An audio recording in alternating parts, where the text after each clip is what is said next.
Anti-fragile is the next one, and anti-fragile is something that I've used a lot over the course of the last few years, quoting this book by Nassim Nicholas Taleb.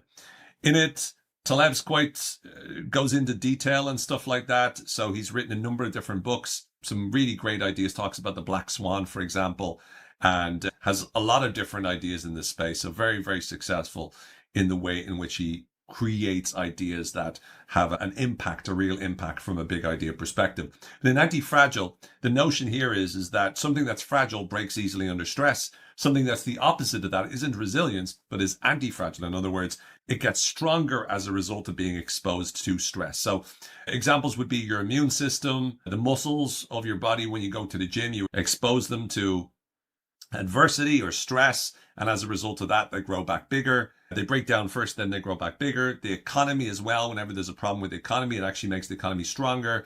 Your reputation, your character in many ways is anti-fragile because, once again, the toughest times will often make the toughest people. And so these are all examples of it. And you want to avoid this notion of, focusing on just safety to avoid any kind of challenges or any kind of problems. Instead, you want the chaos, the challenges to make you better.